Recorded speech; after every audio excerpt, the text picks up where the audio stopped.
Bismillahirrahmanirrahim.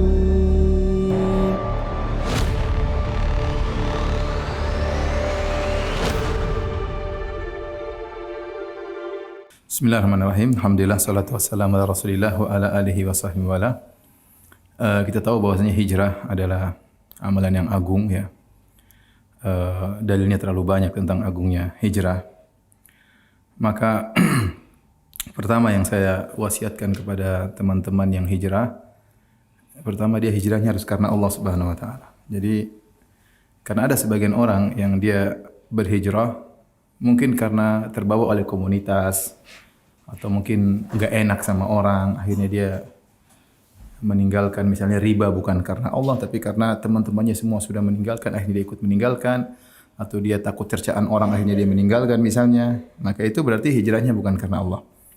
Sementara kita tahu bahwasanya segala ibadah harus dibangun karena Allah Subhanahu wa taala. Maka seorang tatkala berhijrah dia harus ikhlas bahwasanya saya melakukan hijrah ini bukan karena manusia sama sekali tapi karena Allah Subhanahu wa taala. Dengan dia meninggalkan suatu karena Allah, maka Allah akan beri ganti yang baik. Makanya kata Nabi sallallahu alaihi wasallam, "Man taraka syai'an lillah, awadahullahu khairan minhu." Ya, barang siapa yang meninggalkan sesuatu karena Allah, ya, karena Allah, maka Allah akan gantikan dengan yang lebih baik.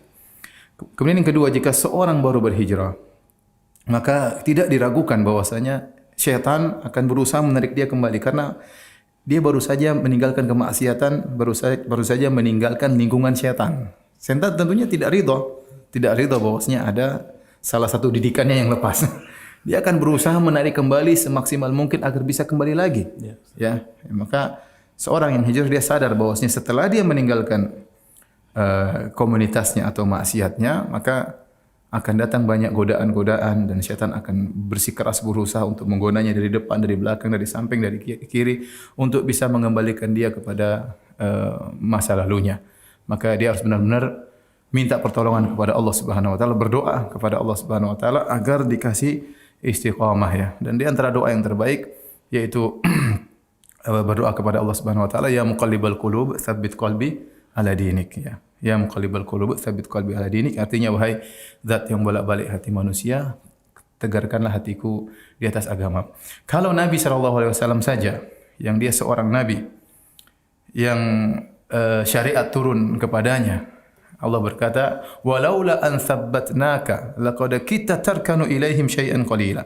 Kalau bukan karena kami yang membuat engkau kokoh wahai Muhammad, ya, tentu engkau akan condong kepada orang-orang musyrikin ya. Jadi Allah yang membuat Nabi SAW bisa tegar dengan berbagai macam godaan dan rayuan dari orang-orang Quraisy yang mereka tidak berhenti-henti menggoda Nabi dengan jabatan, dengan wanita, dengan kepemimpinan ya. Sampai Allah mengatakan, "Laula an tsabbatna," kalau bukan kami yang buat engkau kokoh. Apalagi kita yang baru taubat, yang baru hijrah, maka berdoa kepada Allah agar kita dikokohkan dalam hijrah kita tatkala kita kembali menuju kepada jalan Allah Subhanahu wa taala. Yang ketiga, kita harus meninggalkan berbagai macam sebab-sebab yang bisa membuat kita kembali lagi kepada masa lalu ya. Ya, oleh karenanya tatkala kisah seorang pembunuh 100 nyawa, tatkala dia ingin bertobat kepada Allah Subhanahu wa taala, dia bertanya kepada orang yang paling alim, "Apa yang harus saya lakukan dalam tobat saya ini?" Kata orang alim tersebut, "Tinggalkanlah kampungmu dan pergilah ke kampung yang lain, beribadahlah kepada Allah dengan orang kampung di sana, itu orang yang soleh."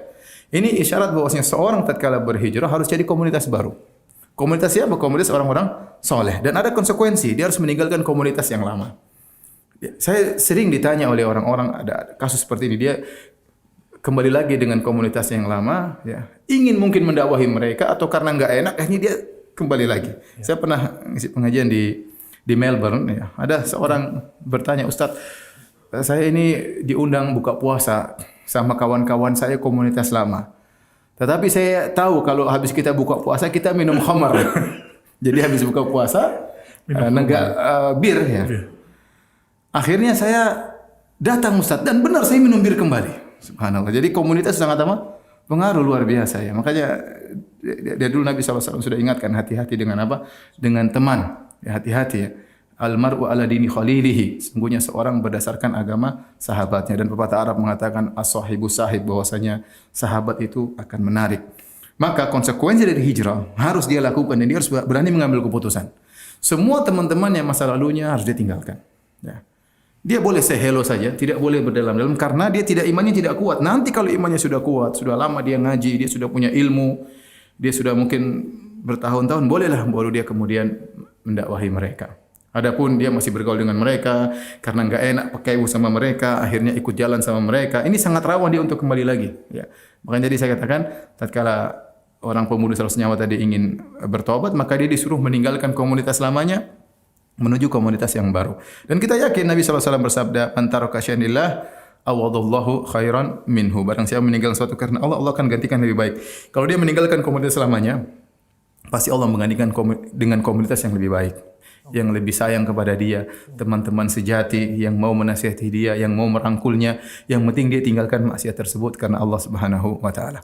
Jadi di antara sebab yang bisa mengembalikan orang kembali kepada masa lalunya jika dia masih interaksi dengan komunitas lamanya dengan interaksi yang berlebihan, ya akhirnya dia kembali lagi ya. Kemudian dia juga harus meninggalkan segala sebab-sebab yang dia pernah terjebak dalam kemaksiatan tersebut. Misalnya dia berhijrah dari musik. Maka dia berusaha meninggalkan segala hal-hal yang berkaitan dengan apa? Musik. Yang mengarahkan kepada musik harus dia tinggalkan. Jangan coba-coba dia lagi kemudian misalnya ambil gitar memetik cuma satu kunci aja misalnya. Ini dia akan terbawa. Satu kunci, dua kunci, tiga kunci akhirnya terkunci dalam gitar tersebut. Dan ini terjadi ya. Ini terjadi. Oleh karenanya seorang tahu diri ya kapan imannya tidak kuat dalam hal ini, dia harus waspada ya. Makanya dikatakan oleh para salaf seorang yang faqih adalah orang yang tahu kapan imannya naik dan kapan imannya turun. Kita semua bisa ngerti. Saya ikut pengajian iman saya naik.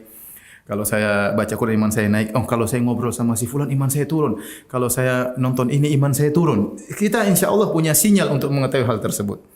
Maka waspada kalau kita dahulu pernah terjebak dalam genggaman musik-musik, maka jangan sampai kita kemudian berinteraksi dengan hal-hal yang bisa mengantarkan kepada musik-musik tersebut. Ya, misalnya kita hijrah, tapi ternyata kita masih kumpul sama orang-orang yang joget-joget, yang kemudian masih bermusik-musik Islami misalnya, yang namakan Islami. Ya.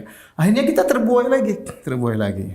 Akhirnya kembali apa bedanya musik ini dengan musik yang lainnya? Akhirnya mulai setan giring lagi kepada yang buruk. Kita tahu namanya musik Islami, tidak ada musik haram ya. Musik haram secara mutlak mau Islami enggak Islami tetap hukumnya haram dan tidak boleh kita namakan musik dengan apa? Musik Islami karena itu namanya maksiat Islami enggak bisa.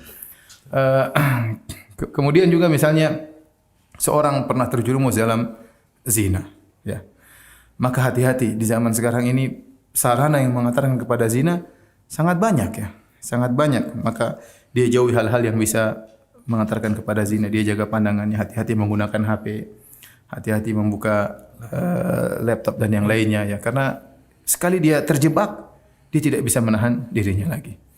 Karenanya Nabi Yusuf alaihissalam ya, waktu dia digoda oleh Imra'atul Aziz yang konon namanya Zulaikha, maka kemudian dia berdoa kepada Allah Subhanahu wa taala, dia mengatakan Rabbi sijnu ahabbu ilayya mimma yad'unani ilaih. Ya Allah, penjara lebih aku sukai daripada rayuan mereka. Ya, wa illa tasrif anni kaidahunna asbu ilaihinna. Kalau engkau tidak memalingkan aku dari rayuan mereka, ya Allah, aku akan condong kepada mereka.